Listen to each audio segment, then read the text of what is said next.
Public service announcement. We know what you did.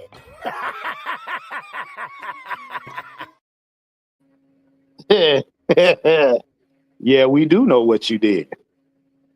All right, it's the ATL Sports Endgame, and I know y'all saw the title. And yes, it hurts because we had some foolishness going on here. But before we get to the chat, we get to my brothers on the panel. To my left, all the way over there. Tonight, he Coach Unchained because they've been working him like no man in the office there. Coach, what's up, man? Going to us here. No, sorry. They got Coach on a chain, goddamn. Exactly. Still around my neck. Dog, and I thought this was Black History Month. You know what? Go to hell. It I is. ain't thinking about that one. You see that black. They got treat that him black. like a Hebrew slave. I got that black guy. Next to it, we got Hyde May, a.k.a. Six Man. What's up? Oh, on the riverside, I'm gonna let it shine. Let it shine, let it shine, let it shine. That's the church version. All right, now, I know y'all see the letter R. Don't stand for Richie Rich. Down below that is himself, the man. Thank you for getting on. It is Almighty Fresh. Tell him what's up, Fresh.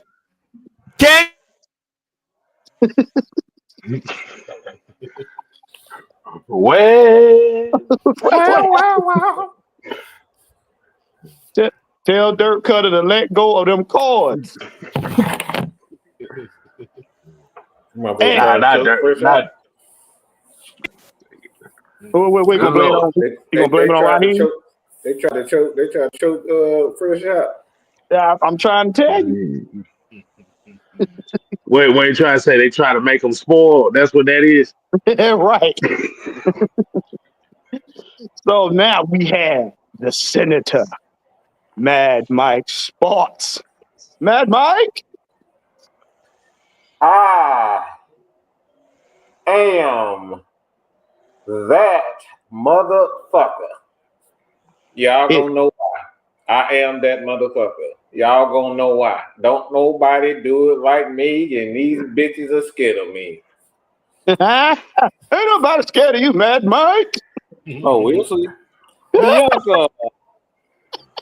Let's see, be very How you doing, B? All right, let's get to the chat. In pole position, we got Deshaun Caswell. What's going on? We got Georgia, Texas boy. We got Miss Sonia Howe. We got Sonia. That's my girl. That's my girl. I love me some Sonia. We got my boy Dre Murphy. We got Miss Bianca Brown. Hello, Miss Bianca. Bianca. Now, Bianca. K-Styles and I want to sit up here and give you guys. Look, we want everybody in the chat. We have a new call. We've been talking about it. Now here it goes. Everybody, from us to y'all. Won't lives matter? Won't lives matter? Won't lives?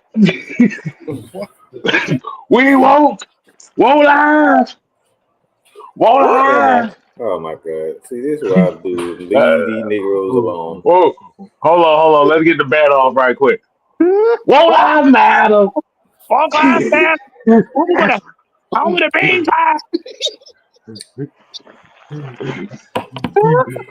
Follow the drinking gold.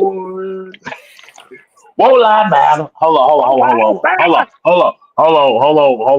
Wow. You got to do it right. You got to do it right. Yes. You got to do it right. Yeah. Hold on. Be my brother. It is another Won't Lives Matter moment. Everybody, I'm removing K-Styles from the show. We're not doing this. What? No. We got the bean I pie. knew he We was want up. y'all to stay woke. Oh my Well, God. it's Are gonna you look fucking better. serious? Yes, it is. You can get your cat right here at Mad Pie Sports ATL with your autographed bean pie on it. Bean pie shake, my brother. Bean pie shake, my brother. Bean pie shake. Well, I'm asleep. Wake on up. Come on, Deshaun. Wake on up. Don't be shaming. We all want a piece of that bean pie. If you on the Jefferson, you know they want a piece of pie in the sky. what lives matter? What lives? What? Well, since we don't want lives matter, we gonna get back to the show. Y'all make sure y'all get y'all cap now, y'all hear? You know, coach. I don't know what the hell going on. Okay. I had nothing to do with that, okay? I don't want goddamn Peter and all these damn activist groups coming. I ain't got nothing to do with that. Wow. Man, fuck them. Wait a minute. They ain't got nothing to say. That was a pie. That This wasn't an motherfucker animal. got bean pies. This is the most niggerish. Yeah, see y'all. They gonna put y'all, and y'all better not go to Alabama. That's all I'm gonna say because y'all got bongos from African villages and shit, and third world countries, and then a damn bean pie with. Oh my God! Oh Jesus Christ! Lord, What, yo? Hold on. Since sounds that so for those that just tuning in, this is what Mike talking about. bongos and bean pies. These. Oh my God, Jesus Christ! Lord have mercy. Lord have mercy. Maybe I need to be speaking in tongues because obviously this shit. Oh my God, bean pies and bongos. Oh Jesus Christ! Wow. Hey, well look though. Hey, if Trump can have a red cap, we got the black cap. Won't lives matter? What lives matter? Oh man. Oh man. Yeah. All right. What Look. lives matter? Won't lives matter? All right. Let's get to the first topic. All right, man. So pretty much we were minding our business, and Mike happened to stumble upon a very ignorant comment. So this right here, yeah, we gonna speak on that because I'm gonna let Mike bring up the synopsis of why we came up with this topic right here. I'm gonna read it out. Is Julio Jones the most overrated wide receiver ever? Now, Mike, tell them how we stumbled upon this foolishness. No, I don't want. I want to get to the ring, so you tell them. Oh, okay. You want to get the rent? Okay, okay. Yeah. Well, pretty much the comment stated that because Julio, now y'all listen closely now, Julio didn't catch passes or touchdowns in the end zone. His legacy was tarnished. Out of all the stuff he did, out of all of the accomplishments and records that this man broke, that's what's going to tarnish his legacy. Yeah, I'm gonna let that sink in for a minute. For those that may not know what they're talking about, this particular talking point came from 680 The Fan. Yeah. Which most of y'all don't know what the hell this is. This is the home of the Georgia Tech Yellow Jackets. Imagine that. Well, yeah. I don't listen to them neither. But the comment was floating around the internet, and I caught a glimpse of this, and I thought this was kind of I ain't gonna say kind of this was an asinine statement here. Mm-hmm. So, like you said, we gave you synopsis. Mad Mike Sports. Go ahead. Go ahead and get your rant on. Go ahead and get your rant I on. knew you was gonna do that. I knew you was gonna do that. That was right. I think too much like you. I don't. Oh my god. Motherfucker, get your rant on. What? Oh my god. I always try to do what I shouldn't do and try to be respectful when I rant, but I'm not doing that. I'm not doing that at all. Because this is exactly why Mad Mike Sports was created from the very beginning, listening to the radio. And that's the most disappointing part about this, is listening to the hometown radio stations. They're saying this. They're supposed to be here to give us exactly what we want as fans. And that's just to be unbiased, but we don't get that. We get these cock-sucking ass 680 The Fan, Steak Shapiro, and Nick Cellini, who Nick Cellini I had respect for, but to sit back and have this conversation about Julio Jones is one of the most disgusting things I've ever heard. You motherfuckers need to be absolutely exonerated. I'm talking about we're taken off the face of the fucking earth in Atlanta sports radio. You don't need to be in nothing Atlanta for saying this absolute horrendous shit. Out of all the things you can say about Julio Jones, you could have said that he's an absolute selfish son of a bitch, and that would have been so much better than what the fuck did you come up with? The shit that you said, and these are people that have been around sports from pretty much all their lives before I was fucking born. These old grumpy motherfuckers been around the damn game for over 50 fucking years, and the shit that come out of your mouth is that Julio Jones is overrated because he didn't catch touchdowns. But did he go into detail as to why Julio Jones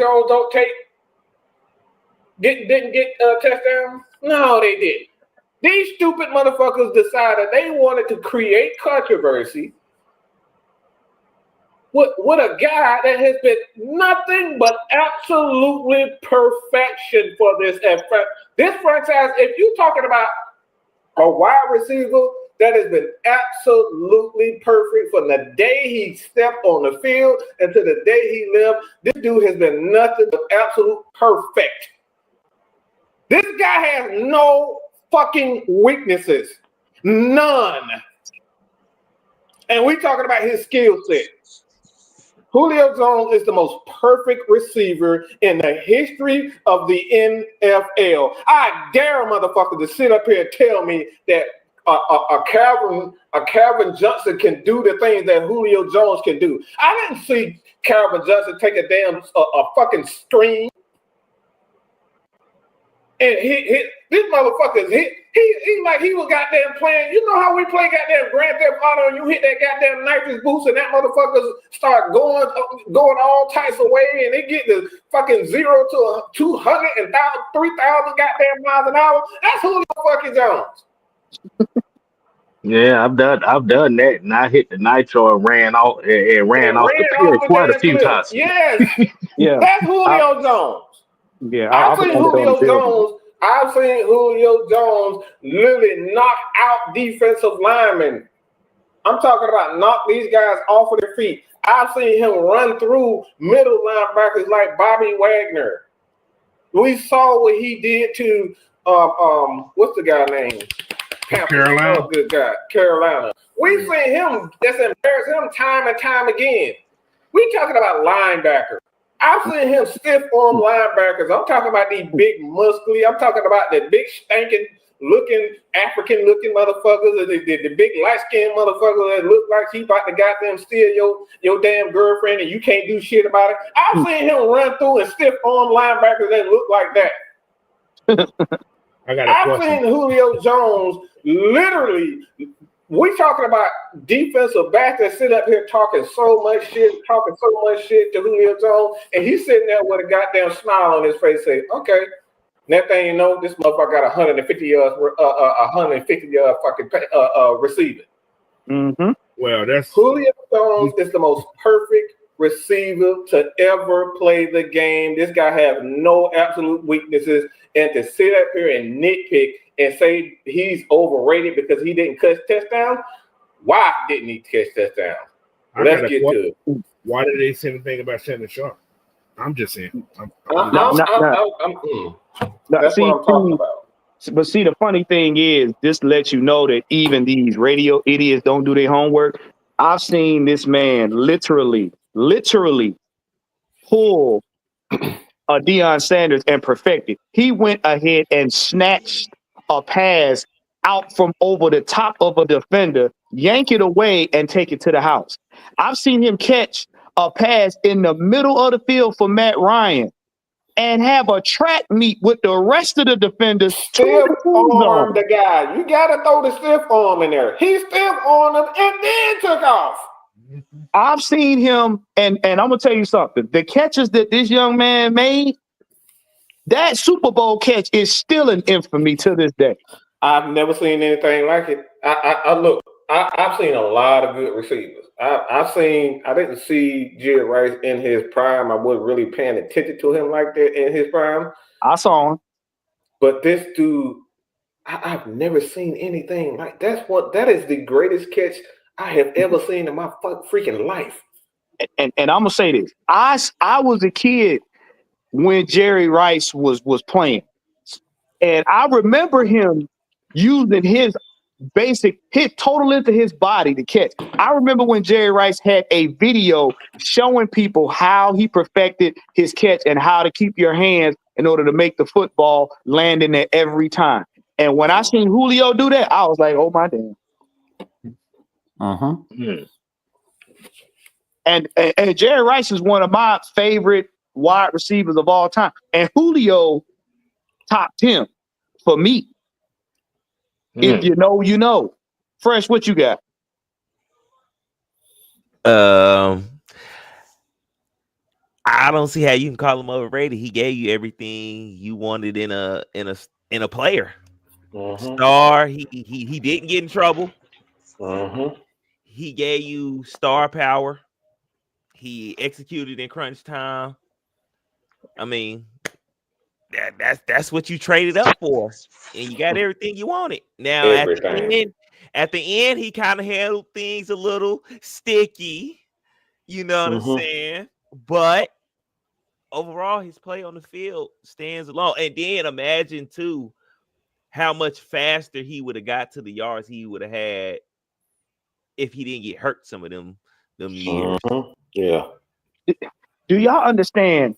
This man had the league in fear, and he had doubt on every other wide receiver. Remember that now, because we got it on the show. We had a show where we were talking about people were trying to say, was Julio the best in the league? And then they were comparing him to other wide receivers. We got it in the archives. It was a 2-hour show. But for these goofies to sit up here and say he's overrated because he didn't catch it in the end zone. Do you know this man's yak yardage was just, like I said, in infamy? Yak yardage career-wise in Atlanta was like 15.6.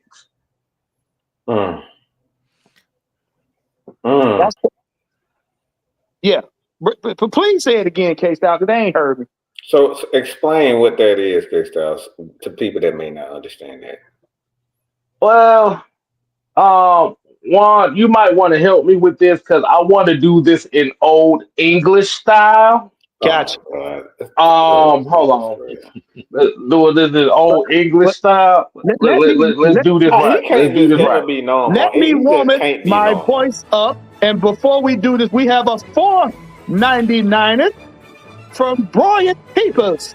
Thank you, Brian Peoples. He said, don't you forget he took out a safety from catching an intel and running down as a player for a big six. Stop playing with Julio. I don't know what the fuck he just said.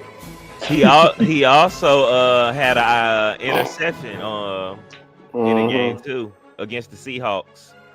I think back in 2012 when we went to the Legion of Boom. Yeah. Oh my god, y'all. Sarkay Styles. These two gonna drive me crazy. These two gonna drive me nuts. Well, sir, thy names. I can't leave these two alone. The bloody hell. Minutes. The bloody hell that we have seen in this catastrophe of a comet. I will say, with Julio Jones was a very explosive. I'm about to pull the trigger on that nigga. I'm about to pull the trigger on him. It just makes me upset. Sir, Michael, do not have the heart of a black sheep as we sit here and talk our talk. Sir Michael, please, we beseech you, do not pull up the plug. What the fuck? This is what happens when I leave them alone for 20 minutes. Okay, 20 minutes. I left them alone. This is what we get right here when we leave these two alone by themselves. We up here having a whole Sherlock Holmes and goddamn what you call that shit? Watson. Yes. What in the hell is going? What's going on, y'all? The commentary that we have been faced with concerning Julio poppycock. Nah, but for real though, man. Don't egg that. Do not egg that. Y'all coach at the press, please don't do that. Brad, people still watching the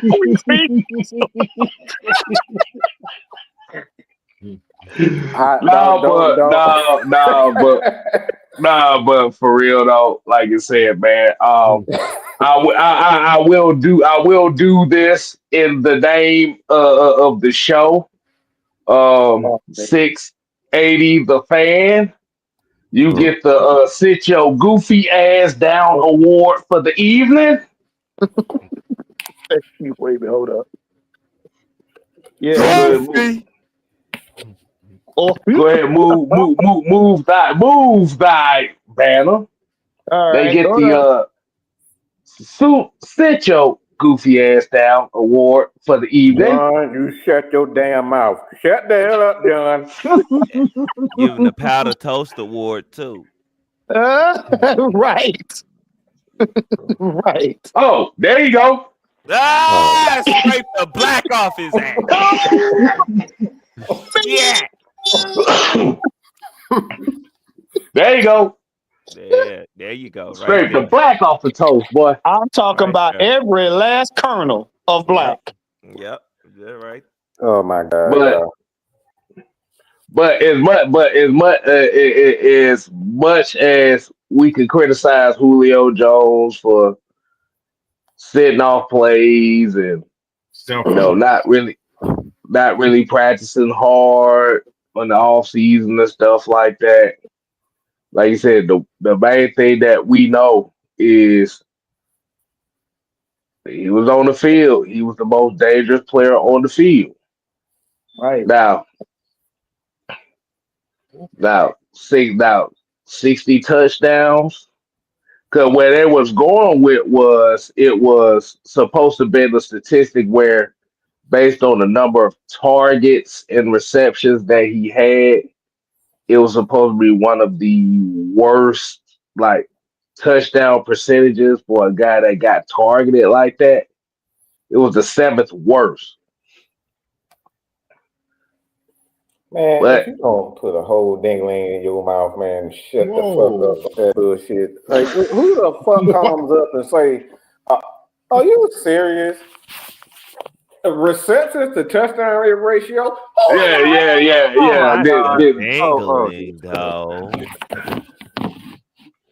We sit up here. See, this is what happens when you put these goddamn nerds in the NFL. We get stuff like these analytical nerds and shit like that. We start coming up with stuff. It's the seventh worst reception to touchdown ratio. Man, what in the fuck? Oh my god, bro. Oh my Jesus Christ. Who even thinks about that? But like I said, at the end of the day, when it comes down to it, is when they needed him to make the play the most. Like you said, he's always going to be one of the greatest of all time. Now, Mike made a very interesting assessment. He said the reason why you saw Julio break out the way he did is because Bill Belichick had a good knack for taking away what your team does well or the best player. So he decided he wanted to bracket Julio Jones. So he said what the man that shall not be named did was basically kind of like use him as a tight end. So he started giving him different routes and different positions on the field that changed the game. Shanahan came up with that. Right. Kyle Shanahan essentially turned him into in 2015. Kyle Shanahan called him an H-back. Yeah, that's what he was. Right. Now, I made a switch to this. I said, and that is why we always talk about coaching, because if you have the right coach, you can do that with players that have that kind of potential, i.e. Kyle Pitts. But we ain't going to go there. That's for another discussion. Mm-hmm. What that essentially did was he was a threat because he was used in an odd manner, but it was efficient. So efficient that every other wide receiver that came behind him, they're studying him. They're studying Julio Jones in college because of Julio. Everybody wearing the number 11 because of him, bro. Right. Mm-hmm. But I do have some numbers on this, though. Okay. All right. I got some numbers on this. So where he was talking about the touchdown percentage and ratios and stuff like that, I looked it up and I did some calculations. Like I said, in the 10 years that Julio Jones was in Atlanta, he averaged 6 touchdown receptions per year. So most people that watch football, most people that kind of follow the analytics of it, 6 touchdowns is actually pretty good. Mm-hmm. Would you think so, Coach? Would you think so, Fresh? Better than 1. Yeah. Yeah. Shit. There's another statistic that comes behind this that will kind of tell you the story of how the other guys benefited from this as well. The guy throwing them the football, Matthew Thomas Ryan, future Hall of Famer, greatest quarterback in Atlanta Falcon history, averaged 27 touchdowns a season.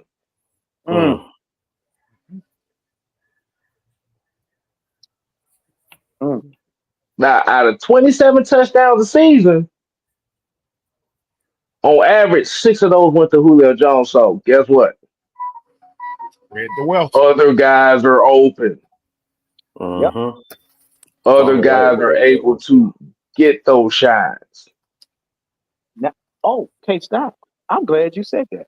And you know why those other guys were able to get that shine and do that? Because Julio Jones was not only a phenomenal athlete, but he was a clear out guy. Oh, yes. That sounds very, very familiar. Yes. Because what Mike just said when he was running over defenders, when he was doing all that, he could block his ass off too. He could block his ass off. So I got a question for everybody too. Okay, go ahead, Mike. What was Julio Jones' number 1 route when he came to Atlanta? Not with Atlanta, but just what was his number one route? Who? Julio Jones. First game. Goddamn dig route. He was That dig route. dig That's route. it. That's that clear out route. That's what I'm talking about. Mm-hmm. It's that it. He ran that to perfection. Like I said, I've never seen anybody run that route as perfectly as he did. You see him dig, and I'm talking about you see him, Julio Jones, the way he get up to top speed, and then he was able to just stop on a freaking dime and go in the middle. And Matt Ryan, before he get out of his break, that ball was already there. Nobody, it was few people in the league that ran that dig route better than him. Now Calvin really was really good at it, but what's good about what you're saying about that also, Mike? Y'all gotta think about that dig route he was running. It was always at 15 yards. Yep. Thank you, Coach. Thank you. Say it again. Good. Always at. It was 10 and above. So you didn't see the slants. You seen some slants, but they weren't working. But that 15 yards in the end, he was eating it up. He averaged 15 yards a catch, guys. Now, with you saying that, Coach, what this means is this: if Belichick's style of putting 3 men on Julio Jones was supposed to stop him, then that dig route actually took what Belichick did and made it a useful weapon against every other team. Because guess what? Now you got 3 defenders that have to follow Julio Jones because they know if we don't, he's going to take it to the house. So everybody else underneath and to the right or to the left or whatever can eat. And I've said this more times than not during his tenure here. When Matt Ryan spreads the ball out, he is almost unstoppable. The games he spreaded the ball out, teams couldn't keep up with us at all. The team was almost unstoppable when Matt was spreading the ball out. Yeah. The team in itself was unstoppable. The Atlanta Falcons' greatest struggle was the fact that they had to force Julio the ball when they had nobody else around. That part. Sounds like Kyle picked first year. Oh, yeah. Because remember, we had one main gripe. We said when Julio Jones has a lot of yards on a game, we typically didn't win. When Julio didn't have that many yards, we was kicking people's behind. Why? Because he was the clear out guy. He was sounds very familiar. Yeah, I think Coach just said it. I think that sounds very familiar. Terry, that's what I'm talking about right there. That right there, T. Yep. That right there. So it's very important we have this conversation when you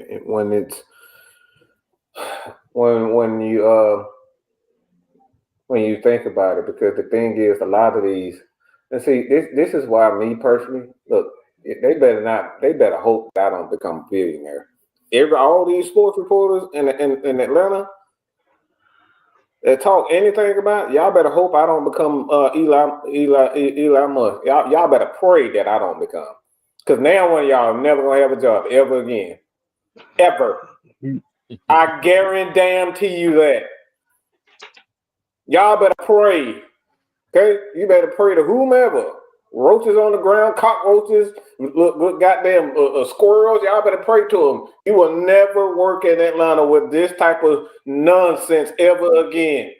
Because one of the things that I love about Dallas, I love about Philadelphia, I love about Baltimore, their fans are very intelligent.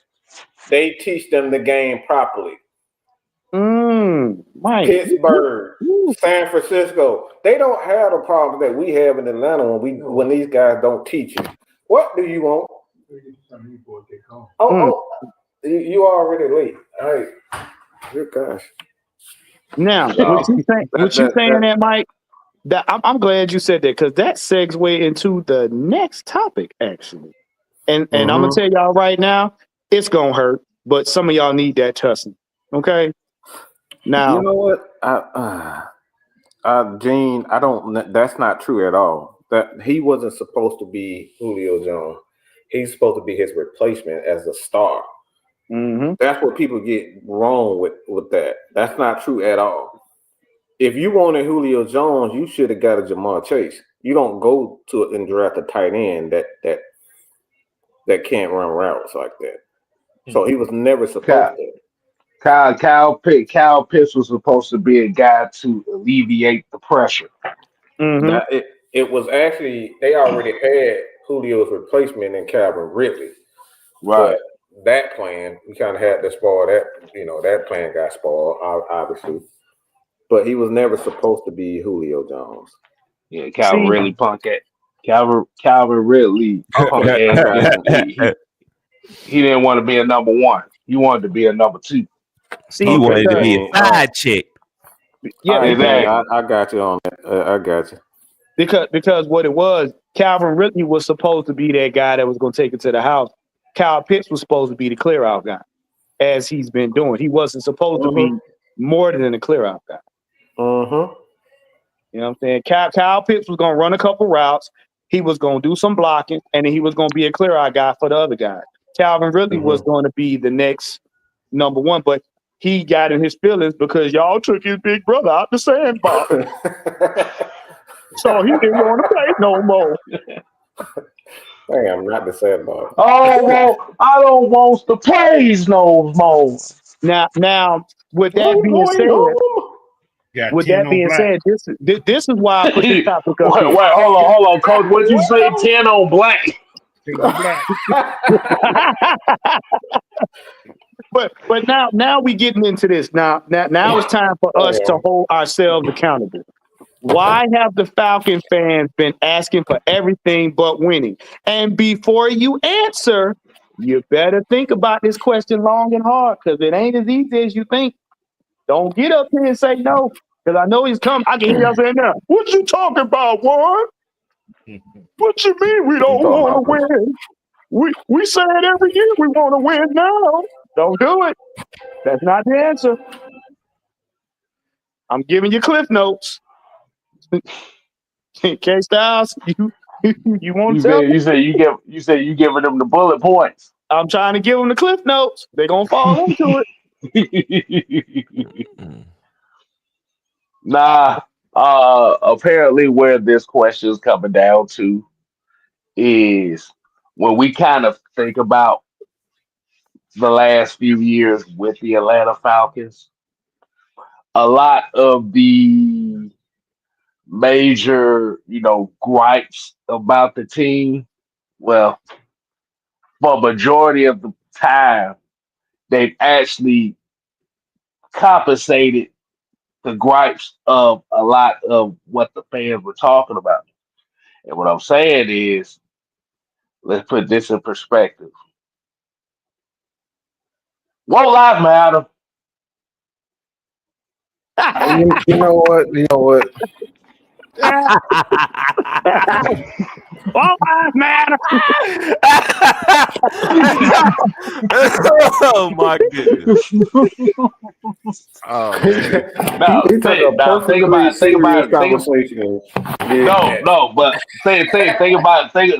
it like this. We made it so much about the symbolism of the city. Think about this. You ended up getting a black GM. Okay. Chat bar. Right now? I mean, this actually is going. What the question is? Oh, it's gonna get worse. The next questions are good. This test is not. Y'all not gonna pass this test. It's gonna get worse. Nah, think about it. Get the black GM. That's what a lot of people were complaining about. Uh-huh. You got the black head coach. Mm-hmm. A lot of people complain about. Uh-huh. You got the black quarterback. Mm-hmm. A lot of people complain about. Chocolate quarterback. Black. Yeah. Chocolate black quarterback. Yeah. Don't forget the black assistant head coach. What the hell is a chocolate quarterback? What the fuck? A black quarterback, motherfucker, same complexion as me, nigga. Hey, look, I couldn't explain it the right way. The opposite of albino. Basically fully basically opposite of Desmond Ritter, fully cooked. How about that? Okay, all right. Yeah, Fully yeah. cooked. There With you no go. There perk, you go. with There you no go. perk plus. All right. Crispy chick, So crispy skin. so think about it. So think about it this way.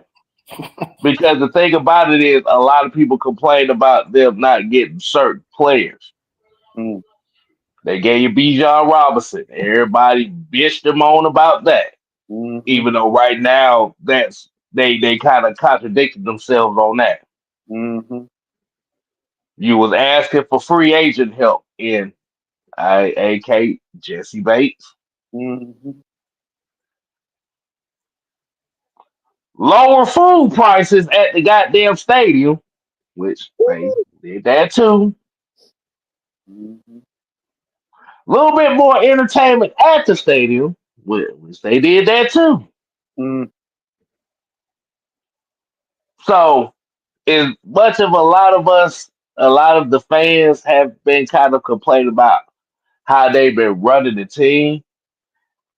I'm gonna land the plane here. When you really look at all the moves they've made, not only just franchise wise, but team wise and all that, they pretty much, I say at least 85% of the time, they literally did what everybody wanted them to do. Mhm. And Now, I'm landing on that. now, I'm gonna ask Coach, and I'm gonna ask Mike, and I'm gonna ask K Styles, I'm gonna ask Fresh. Now with all that K Styles said, um, did that equate to winning? No. Okay. Okay. I just now, I, coach, from a coach's standpoint, I disagree. We got win, but we didn't have big wins. what We see won a lot of games. We won a lot of games with Matt Well, Ryan. Matt and Julio, yes, they have. Yeah, They won a we lot won of a games. lot. Yeah, We didn't yeah. win the big now, game. now, Mike, and I'm Mike. I'm glad that you're paying attention to that part of the statement there, because Hmm. that's where y'all got to read the question 2 or 3 times, because Yeah. Right. yes, we won games, but see, and these other questions coming behind this is where they're gonna get into it. You ask for everything but winning. You ask for entertainment. You ask for There you symbolism. go. There you go. You know what I'm saying? You ask for convenience. You know what I'm There you saying? You go. ask for being comfortable, but nobody. I did not hear one fan say. Now I heard people say we want to win now, but nobody had an answer for winning. You get what I'm saying? Nobody had an answer Okay. for winning. Let me collaborate that. Y'all look, like I said, a lot of people ask for the quick fix instead of the long term consistency. Now, because K Style I said that. got an answer for that though. I got an answer for why they didn't ask for winning. What was It's up? really simple. What's that? What did Atlanta United do? They won the MLS Cup in year 2. What did Atlanta Braves do? They recently won the World Series. What was it? 2021, right? Mhm. Yeah. Mhm. What did the Georgia Bulldogs do? They went back to back With a Stetson 2020. Yeah. minute. Let's Stetson Mhm. back to back. Hey, Man, don't yeah. get your ass kicked off out here, Fred. Don't get your ass kicked. Don't start that shit. You damn troublemaker. Now, before you finish, I'm gonna throw this, because this is the second part to that question that K Style just brought up, the Cliff Notes. Okay, that's what we talking about right there. That's what we talking Motherfucker, about right you. there. Because before Mike answer, why are the Falcon fans expecting quick fixes instead of permanent solutions? Go You know ahead, what? hit him over the head, Mike. I don't know what the hell I was finna say now. This bastard unmentioned Stetson Bennett. Okay. No, what the hell going? Okay. The second half to that, you say you got to answer. The second half to that question is, why are Falcon fans expecting quick fixes instead of permanent solution. Because they are look. Once you done got some ass, look, you know what ass tastes like. What? Am I wrong? Once you done got some ass, you know what ass tastes like, feel like, smell like, right? Delicious. That shit is delicious. Oh You my can't God. get enough of it. So they done already had. Don't stop till you get enough. Wow. But It's the thirst quencher. all I'm saying is that they had a taste of winning. So for a team that wasn't winning, it doesn't bother them like that anymore. They rather it's easier for a city or state to sit up here and pick on the team that's not winning. That's fun to them. Mm-hmm. So the Falcons essentially became, the release. Like we are every time we turn around, you got to look at Georgia Bulldogs and the SEC championship, Alabama in the SEC championship. The shit get old, to be honest, and you get complacent. Right. The Georgia Bulldogs and a lot of people that's in Atlanta and the state of Georgia, they're Georgia Bulldogs and the Atlanta Braves. So the Braves won like 19 pennants in a freaking row. It was just like, look, once we start winning, it was like, whoa, what's going on? What the hell's going on? Right. They damn near right because they didn't win the pennant. Bro, So they would national championship your behind the death. Mm-hmm. So that's all I'm saying is that the reason why fans are so hard on the Atlanta Falcons is because we're so used to winning. This like, to be honest, the state of Georgia and a lot of teams in the South, Alabama, like, we used to winning, bro. Now with that being said, and I'm gonna pass this off fresh because them quick fixes. I'm gonna name a few. K-Style said it first. Y'all figured we were going to race ourselves to a Super Bowl win. Y'all figured we were going to get so popular they were just going to miraculously hand us the Lombardi. Y'all figured, well, if we just get enough players that are notable, maybe they'll just hand us the Lombardi. Chris, you see where I'm going with this? Yeah. A lot of Falcons fans got player envy. Oh,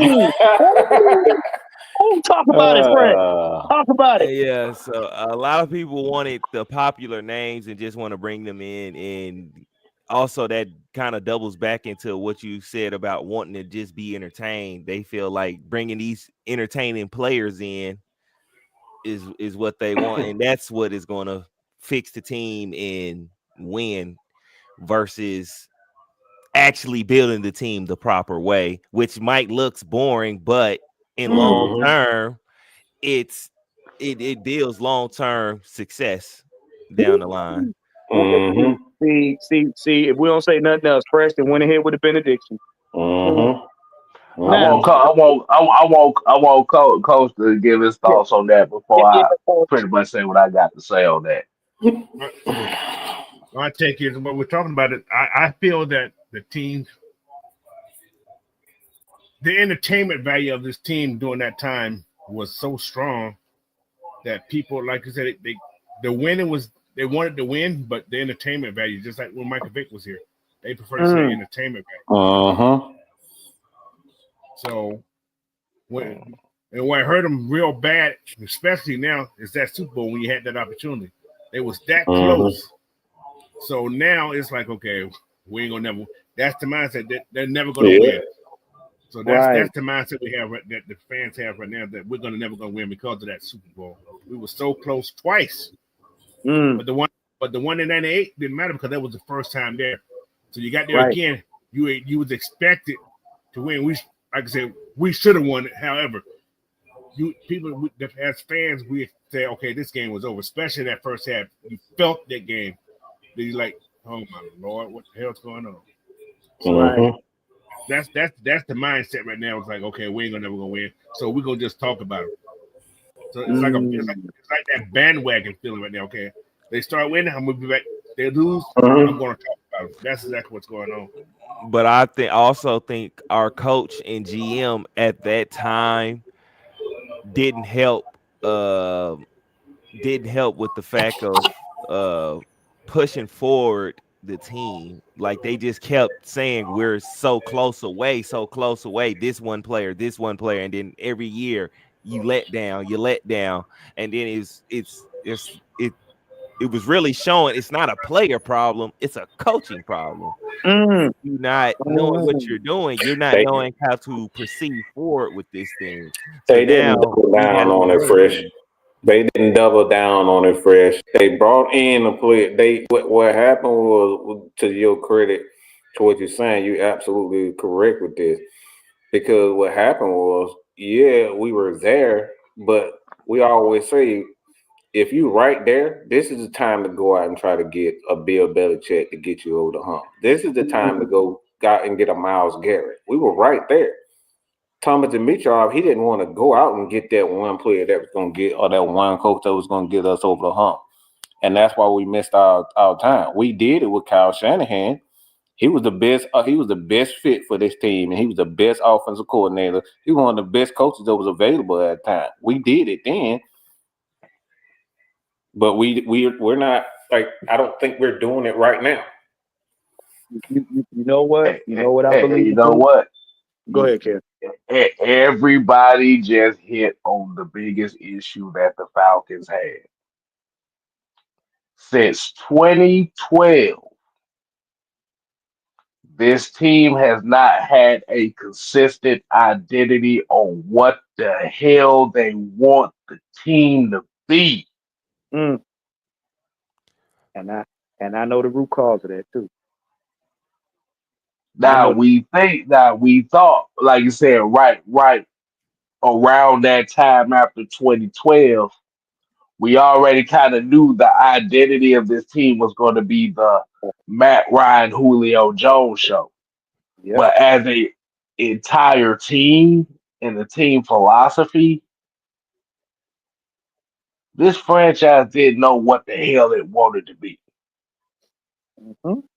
It was going to be Matt Ryan and Julio Jones. That's our identity. Problem is, in order for you to win games, in order for you to sustain long-term success, you got to have a team philosophy. And this is where, especially the last 3 to 4 years, they're paying for it now. Because every single year from 2021 with Terry Fontenot got here, all the way to coming into 2025, it's a constant rotation of coaches. It's a constant rotation of players.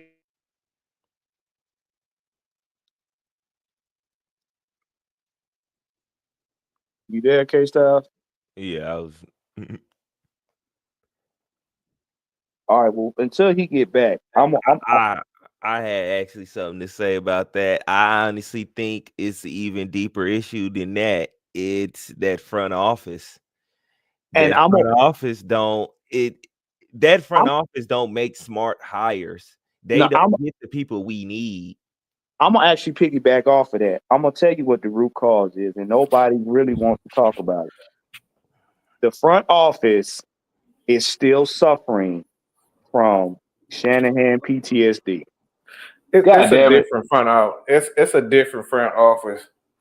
It's a different front office because it took them around 18 to change the front office.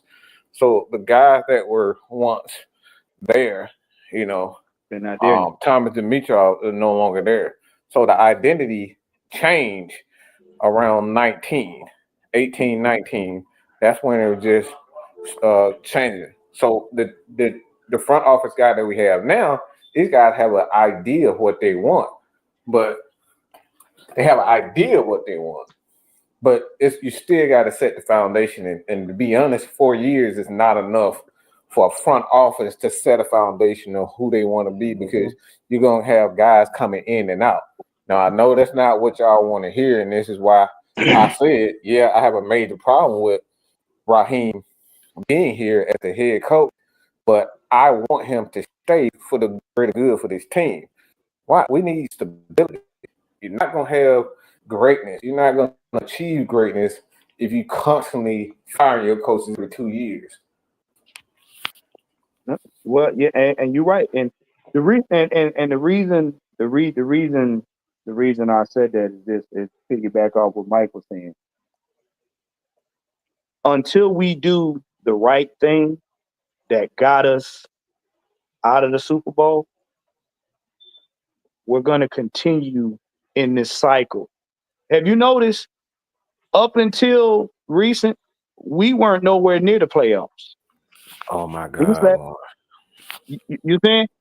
Because for one, we had to deal with the Shanahan PTSD. And why I say about that is, think about it. He was right there and he left. So everybody, the expectation is that we get a good coach and he gets us over the hump. Is he going to leave? And then we're going to go back to whatever. Number two, you got. Oh my God, Juan. You see what I'm saying? You just saw. I don't think you know what you just did, but we just solved the issue. We did not hire the guys in the front office that should have stayed. Kyle Shanahan and a lot of his, if you look at a lot of his guys, they should have been retained. And Thomas Dimitrov, he let these guys walk to other teams. And now we're looking at Mike McDaniel, all these other guys get head coaching jobs, and they should have been here. We're not hiring guys. We're not keeping the guys that help us get this sustained success. We're letting these guys walk, and that's the problem. We had the dream team of assistant coaches, coordinators, and everything in that 2016, 2017 Super Bowl team. All of them guys went somewhere else and had their success. They had success. We had to start over from scratch. And now the front office is looking like, if we get somebody, we got to get somebody that's familiar. Why? Because anytime we have a successful anybody on the team, we're afraid they're going to go. So now it's like you're building timid. You're building timid. You want to build to make sure that they're good. They're just good enough to get us where we think we want to be. And then it's like, we only get over the hump. Hold on. I want to ask Fresh, and I want to ask Coach this question, and whoever want to chime in on it first.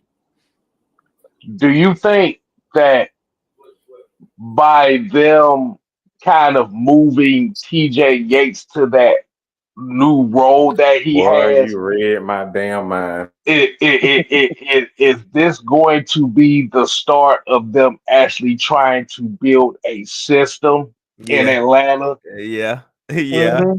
They better. Yeah, that's exactly where I was going. That's exactly because I'm looking at it, and I know a lot of people kind of noticed it. Zach Robinson is starting to get a lot of traction around the NFL right now. He's getting a lot of traction. Yep.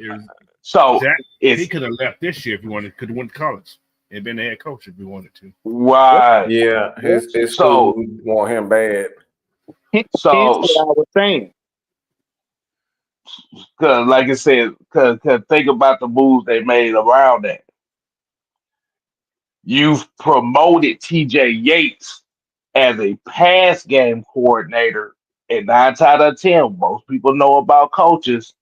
And Coach, you know this. 9 out of 10, if you have a guy who is a pass game coordinator, he becomes you're setting him up to be an offensive coordinator down the line. Ding, ding, ding, ding. Yep. And you got DJ Williams. I was just about to say that. As your quarterback's coach. So now he's the next in line. He's trying. And he will have familiarity with Michael Penix already. That part. So think about this. Raheem's doing exactly what the boy doing in LA. Yep. Sean McVay. He's doing the exact same thing too. He put people just to replace people. That's what he does. Yeah, yeah. And now, guess what that does? That now, especially as you get closer to you look at the time frame. Nothing happened until after the Super Bowl. Now they're beginning to put people on the chessboard in certain places. Why? So now you can go out and get certain pieces for your quarterback. Because remember now, you're on the cusp of retaining your center. You can retain your center, which keeps familiarity with your quarterback. So he trusts Dahlman. You ain't got no worries there. Your O-line is pretty much cool. You can add a piece here and a piece there, long as you're not putting holes in it. Now, what did your quarterback just say? I want to make sure I can get Pitts the ball. Okay, guess what else that means? Give him a couple more pieces that he can use that he's comfortable with. You know what? This phone. Oh, I hate this phone so much. What the hell?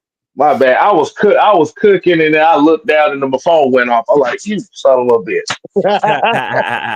I got a question about that. Go ahead. Can we afford franchise tagging Dahlman? Absolutely not. Absolutely not. Nah. 23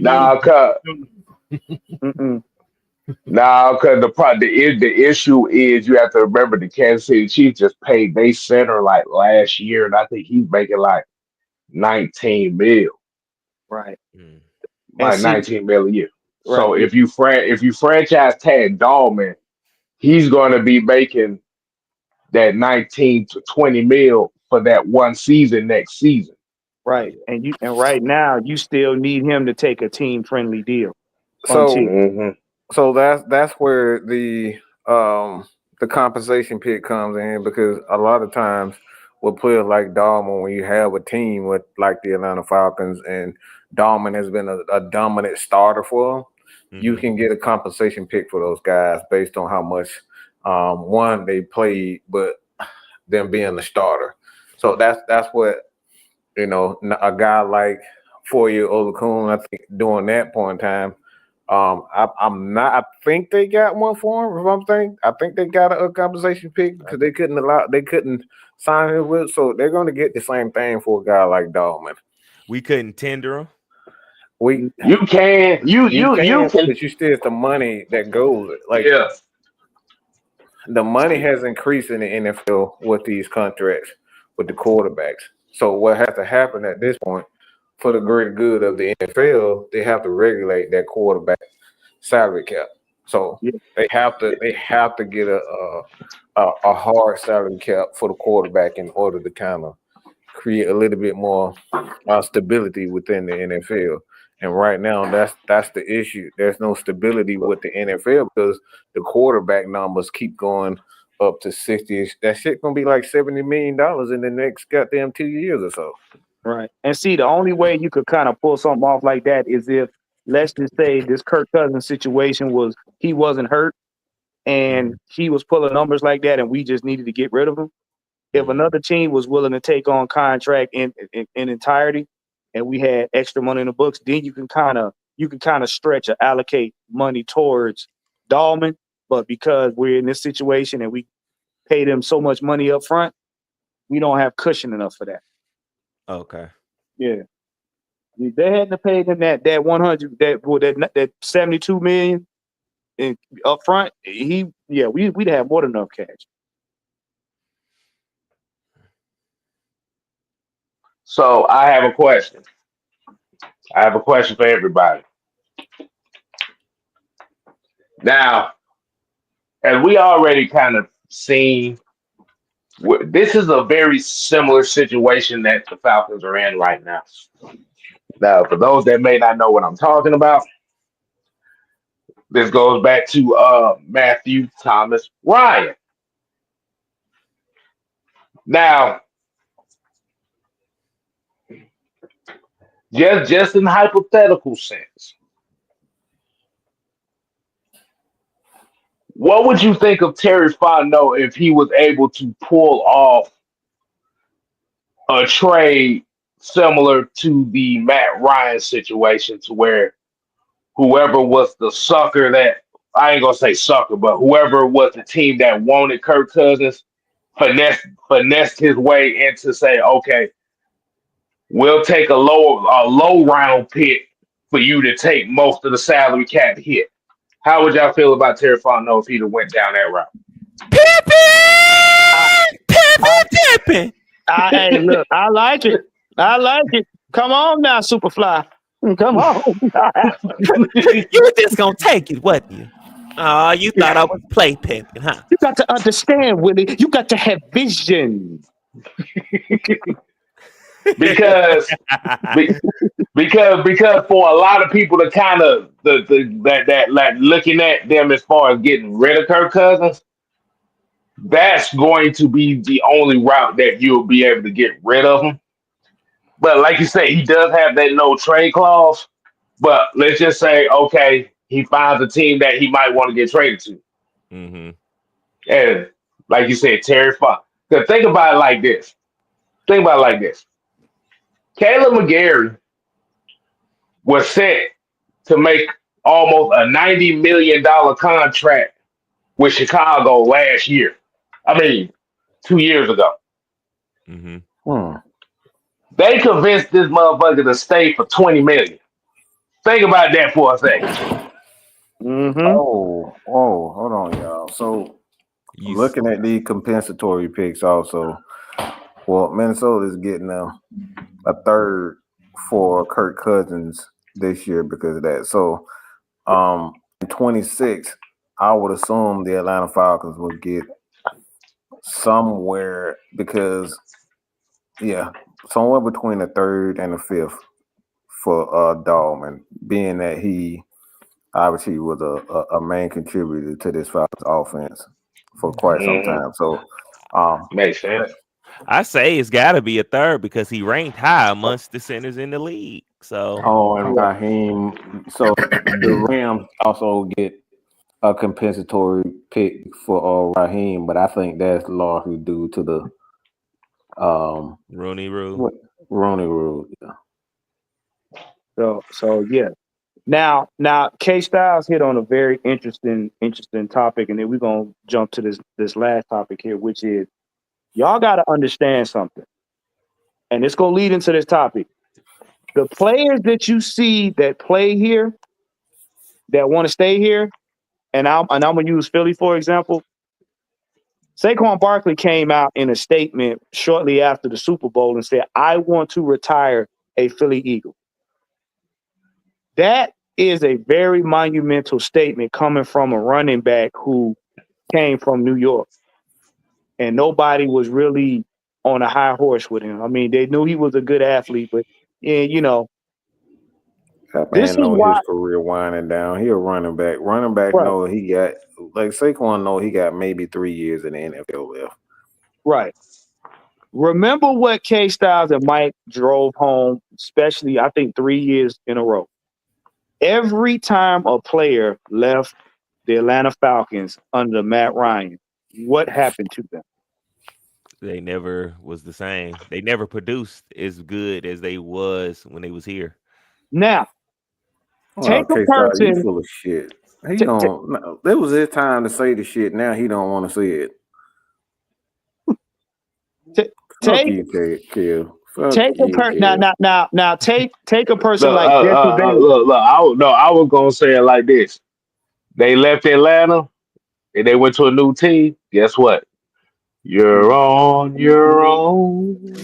No, fuck you. Say what the hell y'all want to. You know what I want you to dang gonna say. Now he don't want to play a game. He don't want to play. You know exactly what I'm talking about. So fuck. K Styles, they didn't go for the yams, bro. He knows they didn't go for the yams. What? They didn't get what? Oh, what? Fade the black. Goddamn. You want to say fade the black? Yeah. They fade the black. All right. Let's fade the black. How you forget your own stuff? Ain't that something, y'all? Motherfucker, last time I said fade the black, your ass damn near threw up. Motherfucker, look, I was sparing your ass. That motherfucker was like, You know what? You know what? That's my fault because I started that, and then K Styles he ran with. We know it's your fault. We know it's your fault. But look, all of the players that left Atlanta fade to black. All of them. All fade to black. All the fade to black. Now they all faded to black. Now a player like Jesse Bates coming from the Bengals, who went to the Super Bowl, his career was good. When he got to Atlanta, what did he do? He elevated. You see what I'm saying? He saw the light. He saw the light. Right. These players. What the hell? These players. Right. Look, I'm saying these players want to play here because of the environment. Certain environments either will make your players better or it will hinder them. Why you think we Bibby looking at us like, how y'all get that player for that amount of money? Because they want to play here, because players think about their careers the way we think about players. We like, oh, what's the player gonna do for the team? And the players thinking, what's the team gonna do for me? Because at the end of the day, they got to feed their families. So, with that being said, for like you said, for those that don't know, what Mike talking about is, I want y'all to pay attention to the background. This is what Falcon players did when they left Atlanta. Fade to black. Fade to black. Fade to black. Fade to black. Fade to black. Won't last, madam. Fade to black. Now that comes to this right here, and we got a question for all of y'all in the chat. Is this a terrible organization, or do the fans have terrible expectations? I think it's something else terrible. I think they have terrible ideas. Their visions are terrible. We good. Oh, what we know. You talking about who? You talking about? Hold on. Let first cook on that. Go cook on that. What you got on it? The fans, like, what they want, how they envision it is not the way it's supposed to be built. They're trying to envision something a certain way, and they want it this way. It's not built that way, and they are keep trying to build it the ass backwards. I want it that way. That's not what it is. Now, this organization has done some things that are very questionable and make you scratch your head, but that is true. The way the fans try to envision the team, thinking you got infinite amounts of money to spend on this player and that player, not realistic.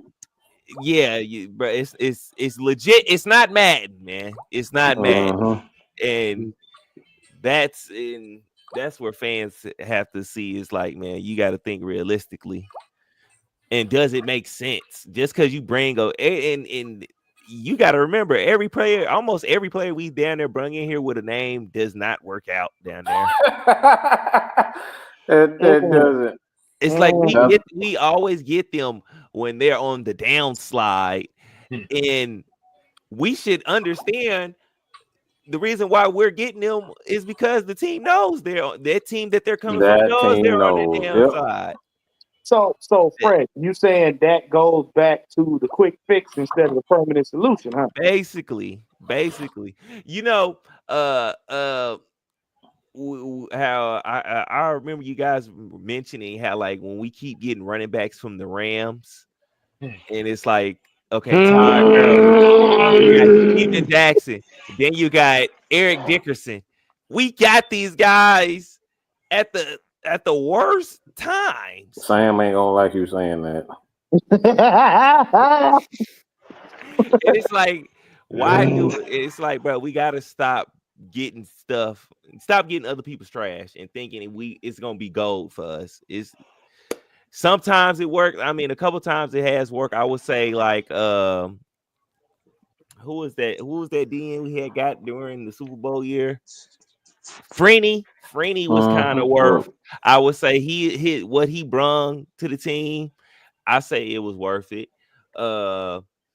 you know, certain players. So lower tier free agents is what you saying. Go out there and not try to get these, you know, these superstar guys to come in to be that man. Give us a collective. Give us a collective versus all in one. Because when he get hurt, what? Right. Mm-hmm. What you got, Coach? You losing production after that. I have nothing for you on this. It's just crazy. Hold on. I'm looking at my Palm Pilot right now. Let me flip through page 2, page 3. Don't listen to Kev. Don't. Let's see. Yeah, John Sinclair. We had Eric Dickerson at one point. Okay, I'm going through my Palm Pilot right now. Let's look at this. Ray Edwards. Oh boy. Steven Jackson. Oh. Paul Soliai. John Asamoah. Well, no, not Oscar Mayer. We spent so much money on him. Jamon Brown. Nope. James Carpenter. Watch there how much we paid Fowler. Oh my goodness. Dante Fowler. What was it? Highway 79 or Highway 69? Highway 96. Yeah. His ass. Yeah, Highway 96. Hell, we can go before that. Oh no. Corey Hall. No. We can go Derek Coleman. Yeah, my coach. Was it Derek Coleman? No. It was Chris Crocker, I meant. Oh God, Betty Crocker. Like, free agency for this team historically has not always been the greatest thing on the planet. Like I said, we've hit on Route 96. Yeah. That jackass. Yeah. The problem only Falcon player that you hear me constantly talking shit about. But like I said, historically for the Falcons, free agency has not really always been a great thing for us. Even going back to the Vic days, it hasn't been a free agency. Like you said, if it's system wise, it's player wise. Like you said, I know a lot of people talk about, Peerless Price and how that worked out. But if you actually go ahead and look at the numbers and look at the film, it wasn't a scheme fit at that time. Right. See, the problem is, and this is why I brought up the quick fixes instead of permanent solutions. The Falcons DNA is basically showing you what it's supposed to have. We are an organization of team development, whether we want to admit it or not, whether we've seen it in recent years or not.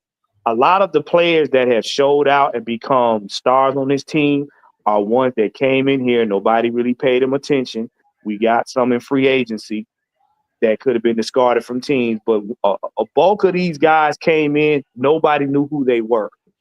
And the Falcons gave them the opportunity to flourish in this system and do their thing.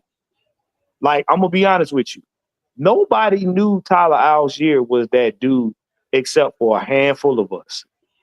A handful. Everybody was like, oh, Tyler Algier, okay, where is he from? He's from New York. He's from a school in New York. Okay, and look what he's done. Everybody was out on Bijan Robinson. Bijan Robinson came out, and look what he's a running back third in the league. A lot of our players came in through development. Right. You know what I'm saying? We're not the team known for getting a bunch of stars and then we just go mow down other teams. You get diamonds in the rough and they show out at the right time. There's nowhere in the world you would have told us that Tyler Algier and Caleb Huntley was going to be lightning and thunder at that time. Bulldozing people. We didn't know that. Mm-hmm. We had no idea. Stay healthy. Right. And that's been the consistent part. No, I'll be honest with you. I didn't think Drew Dahlman was gonna get any better. We kept cussing him out. Yeah, we cussed his ass out for dribbling them damn football. I mean, we gave him the smoke. They told him don't come in here and not roll no more 7-Elevens on the field. No more. And you see what you got now. You got your quarterback of the future, and right now look at Dahlman. People looking at him like we want him. Hey, you didn't hear nothing about him damn the entire year. Yeah. Right. And Mucho here where he said, Huntley would look. He got hurt. Huntley would have been a problem had he stayed healthy. Yeah. Mm-hmm. Think about it. You got two people you gonna make business decisions about coming in back to back. It gets real ugly. Right. It gets real ugly down there. Right. King Quest said no more 5 deuce portrays. Right. Right. But and I know when we talk about free agent signings, shit, everybody talk about Peerless Price. I don't know if anybody remember Ashley Lee. Who remember that catastrophe? Yeah, I was there. It was a shame. It was a shame. I wanted to punch him in the face so bad. Maybe I shouldn't have said that because I probably want to get him on the show one of these days. Boy, I want to. That's crazy. Ashley Lee probably living off the grid somewhere. I ain't know that. Most of these Falcon fans don't even remember he was on the damn team. Oh hell no! But here's the deal. From inception, the Falcons team was about grit and unpopular grind. The grits blitz was just that. Run the ball, have defense. But in that marker, as we got along, when the offense really started to take off, it was about development. All of the teams that were real good, all of the teams that made marks in years, they were gritty. 98 was gritty. 77 was gritty. 2016 was sort of gritty. Nah, that bench was just explosive. That 16 was just explosive. Defense was like, motherfucker, just hold them to one stop at least. Hold the door. Optimistic. Hold the door. Don't fuck it up. That's what the defense was. That was the don't fuck it up defense. Right.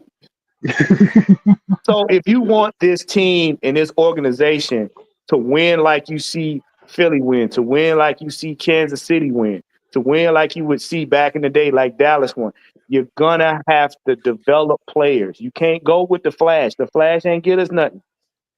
You're gonna have to get guys that people be like, who is that? That's what works for us. You can get a star here and there, but the bulk of the team gonna have to be no-name guys that's gonna become household names. I just thought about something too. And this is kind of like a throwback thing. I just realized, hey, coach, you might be able to correct me on this. In that 2007 season, with the 3 worst quarterback options you could have had at that time in Joey Harrington, Byron Leftwich, and Chris Redmond. Ooh, boy. Byron Leftwich was he can make your ass itch trying to watch him play.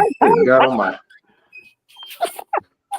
But correct me if I'm wrong. But correct me if I'm wrong, because I remember Roddy White had about 1,300 yards receiving, right? That year right there. Yeah. That's the year he started to kind of, it was about 1,300 yards receiving. I'm going to check for you, but yeah. He had a decent year that year because I think he was like one of the wasn't that the first 1,000-yard receiving season for a wide receiver since 1998? Since Terrence and those guys did it. I think so, yeah. Yeah, I think so. 1998. Yeah. Y'all don't realize what I just did there. No, I see. KK Styles, you ought to be ashamed of yourself. I ain't did nothing wrong. Hold on, K. The numbers don't lie. He had how many yards he had? Well, he was the first Falcon. You're right. He was the first Falcon since Terrence Matthews in the 99 to reach 1,000-yard season. December 23rd, 2007 against Arizona Cardinals. He finished tied for 8th among all NFL receivers in receiving. They had 1,202 yards that season. Had 6 receiving touchdowns. Good gosh. So 98, 99, 2000, 2001, 2002, 2003, 2004, 2005, 2006. He took off after that, though. That was damn near 11 years. Mm-hmm. That was damn near 11 years. Now, Google and move. Now, with that being said, what y'all gonna have to understand going forward is that we knocked on the playoff doors 4 times in a row. 4 times in a row. And like we keep telling y'all gonna have to pay close attention to this free agency and this draft with a microscope. Because, and Mike made a very valid point today. We're gonna have to, that second round is gonna be very crucial. I'm gonna tell you right now. The second round of the draft gonna be very crucial. Pay attention to what Junebug has said in recent times to include what he said about Pitts, to include what he said about the offense, and pay attention to what Terry and them going to do. That is going to determine what our season is like. Mike said it best. Falcons are making moves, telling you what they're going to do right in front of your face. They're already making moves right in front of your face. They already telling y'all asses they finna get an offensive player in the first round. They already telling you this. Everybody, they should always defensive. They get the offense. They gonna get an offensive player in the first round, bro. They already showing that shit. Coach, why you sit up and start laughing? Tell us why. Wow. Coach, hey, go ahead, Coach. I can't wait to hear this. I'm confused just a little bit because they're saying one thing, but I think they mean another. They're talking too much defense to me. Misdirection. And every time they talk the opposite, they do the opposite. Mm-hmm. So don't be, like I've been saying, don't be surprised they take offensive players. Just please don't be surprised because I can see it happening, but the right guy. It has to be the right guy. It has to be somebody that's going to come in there and make an impact right then and there. It's going to be Jalen. Jalen Walker is the perfect guy for this team. If you look at our linebackers and how we use our guys, and we drop our linebackers, we use our guys like middle linebackers. Every linebacker has to have multiple skill set. And for me personally, I think Jalen Walker is the most effective player in this draft that we can plug in immediately and get immediate. I'm talking about immediate play. And who do we have at the coach, Mike? That everybody kind of looked sideways with? There you go. And what is Ulbrich? A linebacker. He's a former linebacker. Who knows how to look? You don't send a person that speaks Spanish to a Japanese convention. Let me say this. What has been all our frustration with our linebackers all year long? Can't cover worth a shit. They got cement. What they've been doing, they putting the biggest, fattest slobs out there trying to cover somebody.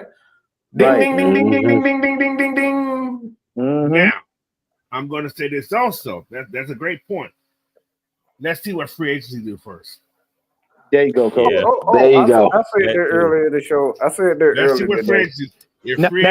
If free agency do what I think they may be trying to do, especially with the new DC here, who has ties with two nice linebackers in this coming from that team up there. So we'll see. Now, do not be surprised because here's something else that we all talked about too. That front five, front seven, like I said, they've been studying how Philly won. Don't think we ain't trying to get some big slobber knockers up front. That's why I said this defense, this draft class this year got a lot of big old hogs on the defensive line this year. Oh man, hey, and they all ran kind of fast. Them boys, right? Hey! I'm telling you, you put a burger out there, they gonna catch it. Yeah, exactly. Fresh, how dare you be disrespectfully truthful on this show? Yeah, they go D line and watch that kid from Oregon. He ran like he was 4 something. I was watching the 40s and stuff before I got on. Them big boys was moving. They were moving. Now I'm Fresh. I'm about to throw your alley-oop. If the Falcons go and get big, fast slobber knockers to add to what's already there, and you pepper in 1 or 2 linebackers behind that, I'm telling you right now, Junebug gonna have a field day. Listen to me closely. Junebug is going to have a field day. Because, again, I'm going to reference back to when we had Calais Campbell. When you got the big man that you can move around on the front and you can get at the quarterback, all linebackers got to do is keep contained. Yeah. A.J. Terrell and Jesse Bates going to be out there sipping Mai Tais. They're going to be like, throw the ball. We'll get it. Jesse Bates going to have fun because he get to roam around. He ain't got to cover Justin Simmons. They ain't got to do that. They don't have to act like the linebackers and stuff. They're going to be out there just making sure you don't throw the ball downfield. Look, like I said, man, cheap plug here. But I told Mike yesterday, Zeke Biggers out of Georgia Tech will be perfect because he does one thing and he does one thing well. You know what that is, Juan, what he does very well? What's that? Put your motherfucking hands in the air. And wait. For reference, give them this man's physical size. 6'6", 330. I did watch him run too. He ran pretty nice. He ran pretty nice too. Like I said, his greatest attribute is him putting his motherfucking hands in the air. You ain't overthrowing that shit. Just like you just don't care. Just don't care. That's like that's like standing a box Chevy on end. That's what they need. They like you said, if he can't get to the quarterback, hell, stick your motherfucking hands in the air. Do you know how many batted balls that's gonna be? And you know, when you bat balls around the Falcons, they take look, we're very good at taking the ball away. Bat the ball down and watch us get it. And it'll work for him too, because that like you said, Zeke Biggers led the nation in blocked field goals. So that'll work for him. And you get some special teams play out of them. Look. You know, motherfucking hands in there. You know good and well 2 things happen when we block field goals. Either we take it to the house, or we make you pay for it in the end zone. Either I or. was gonna say we score that drive. Right there. Look. We'll run it back. But like you said, man, you got a lot of big boys in this draft. So so if a lot of people are kind of looking at them to get that interior defensive lineman, having that second round pick is crucial because you'll be able to get that guy, like you said, whether it be somebody that may be high on that board.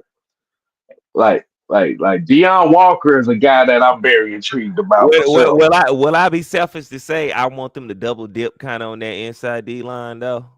Like back-to-back picks. That would be a bad thing.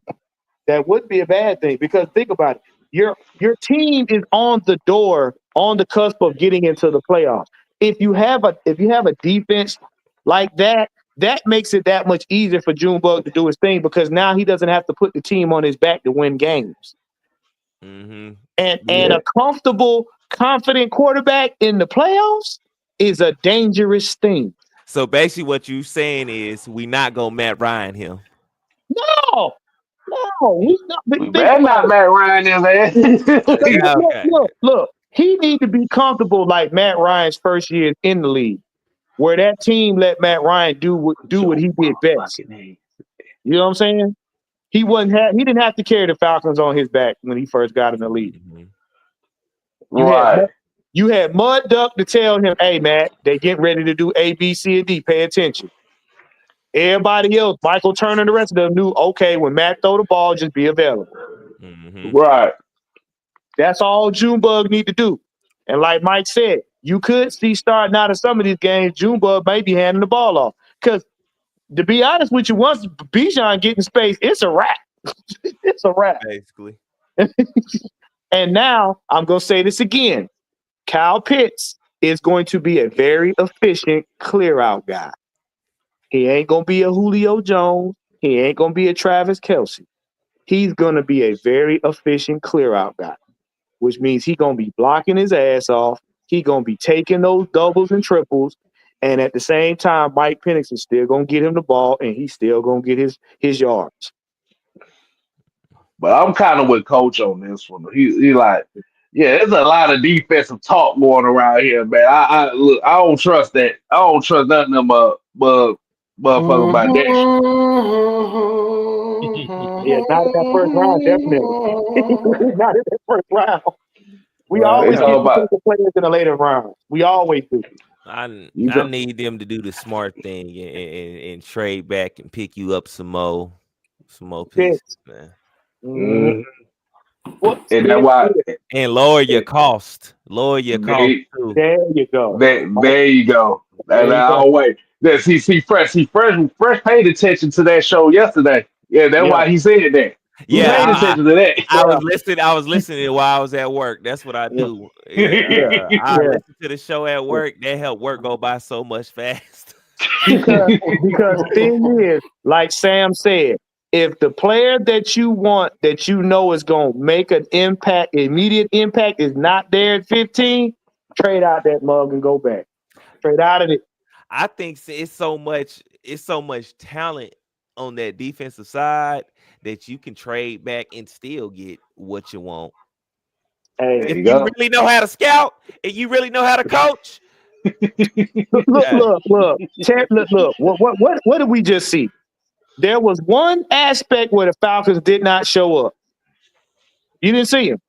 You know why? A lot of times, when we were out of the playoffs, Terry already was on the phone getting scouts ready to do what? The Falcons don't start when the Super Bowl. Terry was already on the phone. So he already had his eye. They already got their eyes on who they want or who they think gonna work for this team. They ain't gonna tell us that. Remember they sent all the scouts to Mike Penix when he was working out. All of them. And the Falcons ain't say nothing.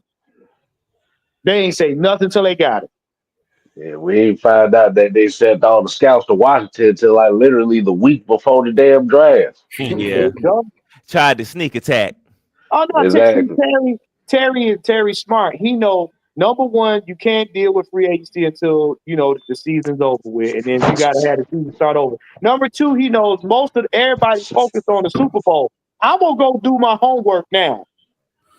So by the time all the other teams is out and they doing their thing, we already got our stuff done. We just showing up for appearances. And that motherfucker is trying to force all these teams that want wide receivers to move up in the draft so they can get one of these defensive guys that get dropped. Mm-hmm. Exactly, Mike. You basically just called the chess play. Because why would you send all of your defensive guys? You didn't see no defensive coaches there. They already know who they want offensively. They already Exactly. know. Why send coaches there if you don't know? They have a clear indication of who they want offensively. Yep. Misdirection. Because the Falcons, for whatever reason, people don't like the Falcons. People don't think the Falcons are worth anything, but the Falcons drive the drafts. We drive the draft. We have whatever number we at, it's a stranglehold. Because Terry be back there playing hopscotch with these niggas. Now, I tell you what, I'm gonna get him if you don't get him. Everybody trade up. Then Terry sit back and laugh. Now I ain't really want him. They're gonna force a team because of what happened last year with Michael Penix. They're gonna force teams to make the trade up and spend a lot of their draft capital because they can't trust the Falcons. So they put the Falcons in a good position being at that 15 spot. Mm-hmm. Yep. Now, and remember now, this is the other part I used to tell people. I told them last season and they ain't pay attention. Combines are going to determine who stays up and who drops. Because here's the one thing about a combine you cannot predict. You could be the best player in the world, but if you have a bad day, you're going to drop. Mm-hmm. I ain't gonna lie, I be wanting some of them people to drop. Go ahead and drop down right on in our laps. Let me get him right now. There you go. let me get him. Oh, 6'7", 260. Yeah, go ahead. Let me get him right there too. Yeah. Mm-hmm. You know exactly what I'm talking about, friends. Yep. Let me go ahead. You coming in. What happened? You had some Taco Bell. You ain't your best, but you're a good player. Drop on down. Oh, you came in there. You ain't having no sleep. Oh, you ain't run that 40. Drop on down. Yep. Please don't talk about tacos. All right, I'm already hungry enough, y'all. Yo, hey, Mike. How they say? One of the players. Your mom cussed out the coach. Come on down. Come on down. You was 2 seconds too slow on catching that pass. Come on down. Just come on down.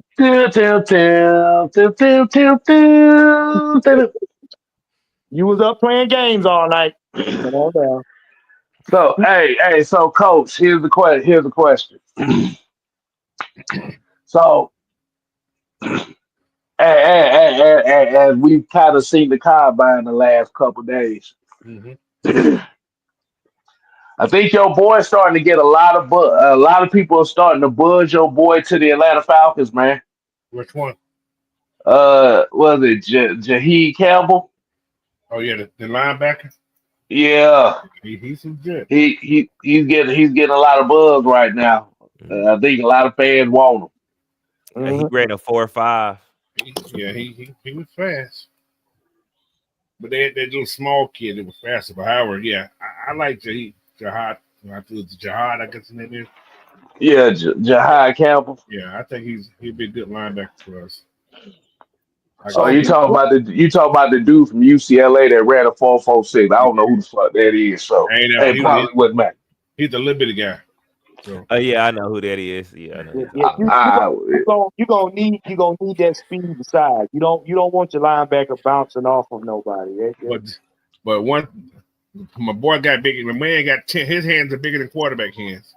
Good night above. You mean he could slap a motherfucker in the neck weak? Campbell's hands are 10 and a half. Walking around. Wait a minute, he walking around there with dump truck hands. Yeah. He'll slap you to your next paycheck. Yeah, that's about right. Have the whole side of your head sizzling. Look, that's the kind of hands that'll slap you beside yourself. Man. Well, man, I need to get paid. Slap. Oh shit. It's payday. Let me go ahead and get my check. Exactly. Mm-hmm. Yeah. But I got to recap the defensive backs today because I know they had the. I watched some of them. They ran pretty good. I watched a couple people's workout. My favorite guy, I seen his workout. Yeah. He's ranked at number 38. That's where they have him ranked at. Isaiah Thomas, the cornerback from Florida State. Okay. Nice. Mm-hmm. Yeah, like I said, the guy I was looking at, Nick Imawari. Yeah. Yeah, they say he ran pretty fast today. Yeah, a lot of guys ran like some of the safeties ran low 4.4s. A lot of the corners ran 4.4s. Now some did run some 4.3s. One person broke a sub 4.2, 4.28. That was Maxwell, the corner Maxwell, something from Kentucky. Oh, so so he was out there. He was out there chasing Volkswagen Beetles. I see what he was doing. Man, he's top 10. He's top 10. Yeah. No, he's a corner. He's a corner. Yeah, he's a corner. And Porter out of Iowa State, he ran a 4.3. He was nice. I liked it there. I like him out of Iowa State. I mean, what are you gonna do with a man running a 4.2, bro? Where's you going? You gonna get there before the ball get there. Now, I like his on the field drills. He's very smooth and fluent in his hip transitions, hand-eye coordination, technique is nice. Hey. No, I know about 3-4 people that ain't doing no drills in this. Cam Ward, Travis Hunter, and damn shit. I don't think Shador Sanders throwing either. He ain't throwing either. Nope. They all waiting until pro days. They say I want to simulate my throws so y'all can look at me. Yeah. But like you said, I say it like this. So for those that's kind of looking at that, like, well, I don't know why they won't throw it the combine. Like, no, these motherfuckers try to make as much millions as possible. They say, shit, I want to be in a controlled environment. Yeah, they you go to combine, that shit is not controlled. No, you don't know the receivers for shit. It's chaos, and that's why I said them combines basically strip the comfortability away because they, like I said, combines they want to catch you on a bad day. They want to catch you on a bad day. I'm telling you right now, we've seen it. Because think about it. What happened to Malik Willis? Everybody, he was high on him till he got, man, that draft let him go. They looked at it, they're like, wait a minute, nah, he played at Liberty. Nah, fuck no. He ain't play nobody. Right. That's all that shit was. But wow, you got anything else? I know you're going on the hour 46-minute mark. That's how I feel about Mike Green right now. I don't care about all that athleticism. I need to see him against some real players.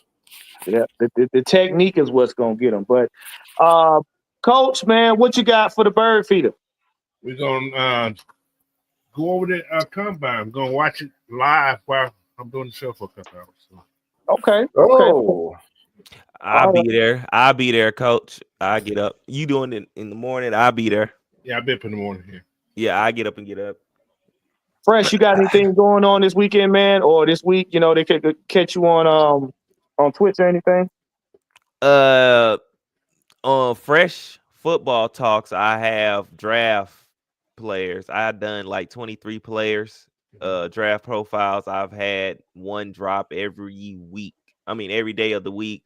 During this weekend, I'm just gonna be creating some more content for the gaming.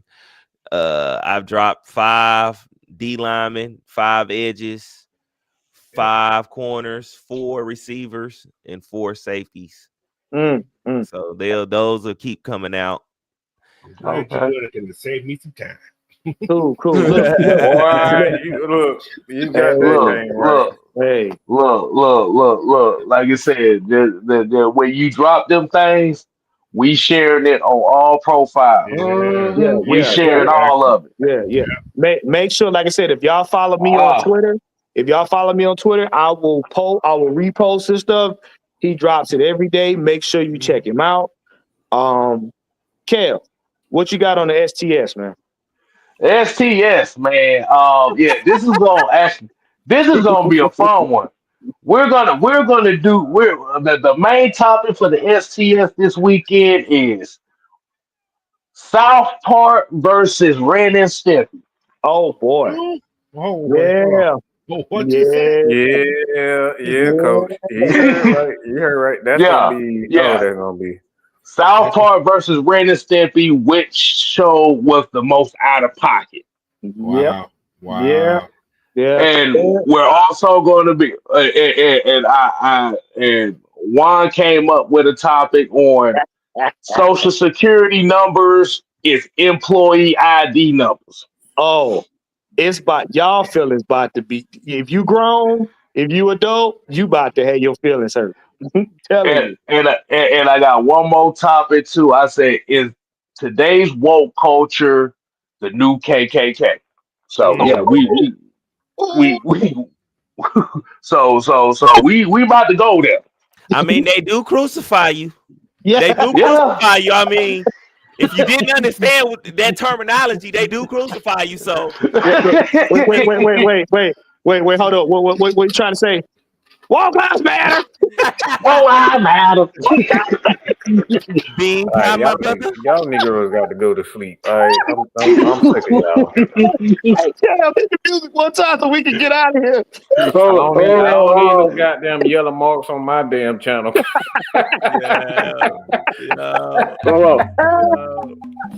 Oh my god. No. Oh boy. Oh man, hey, Yeah, make coach. sure Coach. Exactly. Make sure y'all get y'all bean pie shaped. You get your autographed bean pie hat. I feel like I'm in goddamn Coming to America listening to this shit. Boy, hey, it makes you get up and want to dance. I'm talking about that's it. There you go. I'm gonna go watch Alpha or something. Goddamn, I need to get this out of my head. I don't know. That's it. That's just it. I need some. Look, I need something pure. Okay. Marfa.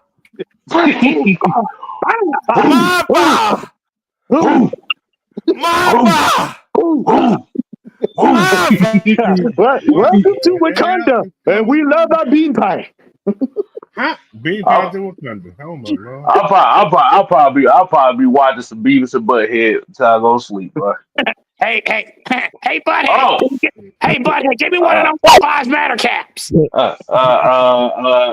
Shut up, Beavis. Dumbass. I ain't even my butthole. Oh, wait a minute. Beavis, we have a girl over there. Hold on. Watch it. Cheeks. Oh my god, what a score!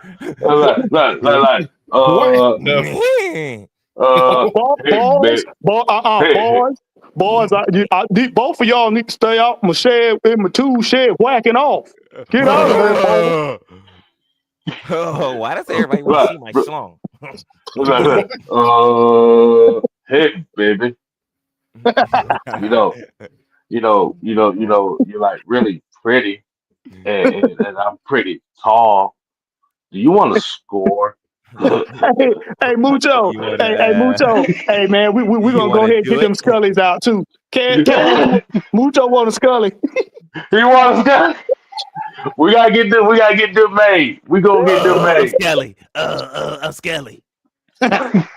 Scully, yeah. Alright, that's cool. Viva Los Bayodom. Hold on. What that teacher do? He said, well, what's that song he sing? I fly high, lesbian seagull. Run away with me. Hey, hey, Kev, you remember the army teacher? Beavis and Butthead. Kick me in the Jimmy. You know, this sucks. Hey, man. Hey, look, man. Thank y'all for tuning in. Make sure y'all check out Coach. Make sure y'all check out Fresh and K-Styles for the STS. Also, make sure you guys tune in to the Regulators on Sunday with Magnus. Man, we got a full lineup for you this weekend. I'm about to go get me some ribs. And some juice. This nigga been eating ribs all week. Nigga, do you eat anything else besides ribs? You acting like Don right now. I get a green bean in there every now and then. Jesus. The fuck up out of here. Let's not talk no more, okay? Because this, oh my God. Green bean. Oh wait, yeah. Southside said, remember now, fade to black. Fade to black. Fade to black. Fade to black. Look, Fade to black. make sure you fade to black. Walk Lives Matter. I want look. I want everybody that gets on Twitter or Facebook or whatever social media platform you do. Hashtag fade to black. Fade to black. Fade to black. Bean pie, my brother. Bean pie, my brother. You all Metamucil. That sounds stupid. What he said. I hate beans suck. Coach, you all right over there, Coach? All right, well, get us the fuck up out of here.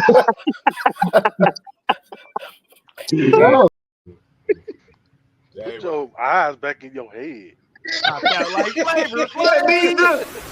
Pry their eyes open and force them to see the truth. We will skin the sheep and sacrifice the weak. The unholy alliance has arrived.